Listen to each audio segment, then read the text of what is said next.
thing that pisses me off, okay? Because when I'm sat at dinner with my gorgeous, gorgeous friend and she's there in her tight little fucking gorgeous dress, looking all bougie and shit, and the bill comes to the table, do you know how fast I snatch that bill up? Wah! Don't touch that fucking bill. Like, the idea of my pretty friend paying the bill literally makes me feel sick to my stomach. And I'm like, why can a man actually, wait, I might be gay, I might be a lesbian, I'm still figuring that out, I'm still working on that bit, but if I'm sat across from dinner at a man, right, and that bill even touches, if that bill touches the table for more than a second before he snatches that shit up, like, it just fills me with this feeling of disgust. I don't know. Oh my God, maybe I'm gay. Wait. Oh, fuck. Okay, hang on. I need to think on that. What do we make of a man who is very adamant about the fact that he will not go down on a woman? You want to know why I ask you this? Because I have matched with not one, probably about 3 men that right off the bat are very clear with the fact that they want to hook up, but they add a disclaimer that they either do not like it or will not do it because they don't like it. I have my thoughts on what that means, but I'd love to know your takeaway. And also, if you want to hook up with a woman, maybe don't lead with that. But if you don't like doing that, I have some thoughts. I do. I'll be the first one to admit that I get nipple hairs. Oh my God. Yeah, it's a thing. Sometimes they grow like that big, and what I do, I take a tweezer and I yank them off. Okay. Big news. I know what I want in a man now. It is a man with a motorbike. I want to live my life on the back of a motorbike. I don't want him to go too fast. I just want to feel alive. And why don't I get my own motorbike, you ask? Because I don't need that kind of pressure in my life. I want to put my life in someone else's hands and let them take care of it. And hope that they will mind me. So if that's you, get in touch. Let's drive off into the sunset. We'll be like Sonny and Cher.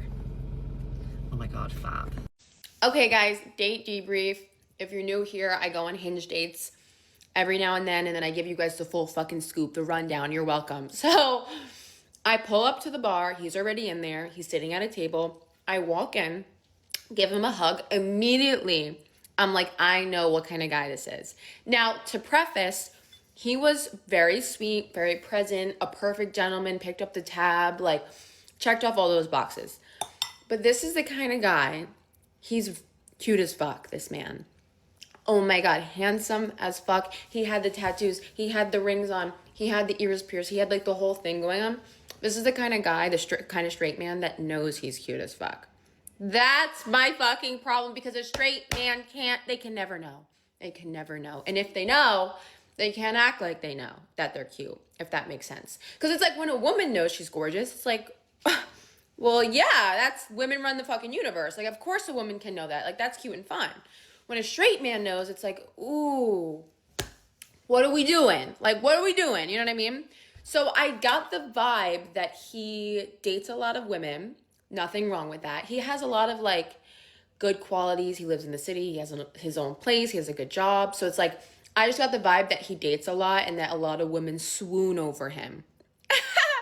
I will never swoon over a man. I was jabbing at this man so hard at one point. Like, it was like I was tastefully making fun of him. Like, it was funny. I had a nice time, but like, he would say some shit and I'd be like, yeah, for sure.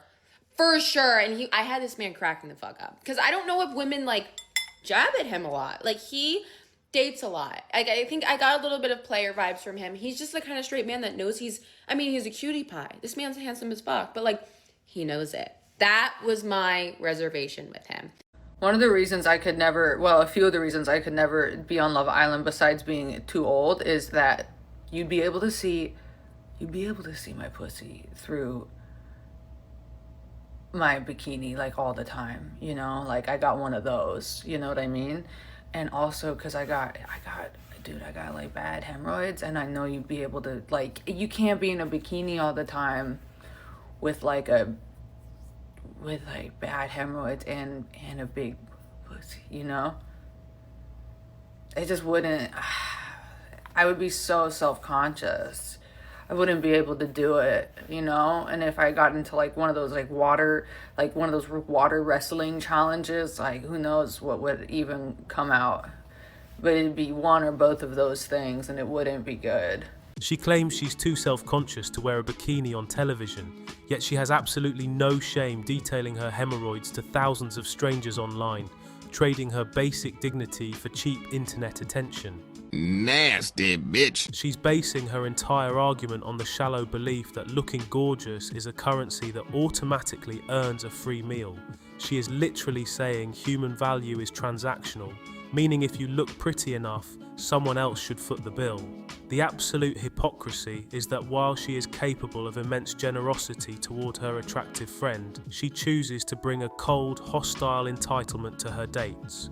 By hoarding her warmth for her peers and treating men purely as financial targets, she completely guarantees she will never build a real connection. For the men out there, stop letting a woman's immediate beauty blind you to her character. Your resources, attention, and time are valuable assets, so never rush to buy the validation of someone who views your entire worth through the lens of your utility. Screen ruthlessly for reciprocity up front, and don't invest where you aren't respected. I will do that.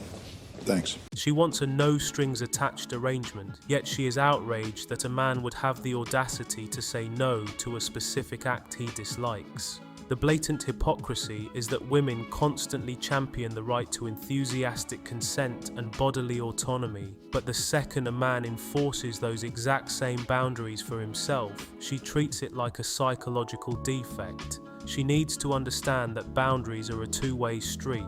If a woman demands that men respect her limitations without question, she must extend that same respect without shaming them or looking for a hidden meaning. Guys, never let anyone guilt or shame you into compromising your own personal boundaries just to secure validation or physical intimacy. Standing firm on what you like and dislike is a sign of self-respect. You got that right. She's disqualifying a guy for having the exact same self-confidence she demands from herself. She admits this man was a sweet, handsome gentleman who paid the bill, but because he actually knows he's attractive, her ego can't handle it. She believes beautiful women run the universe, but a confident man is a red flag. She makes her delusions about herself large and tries to tear down men to make them small.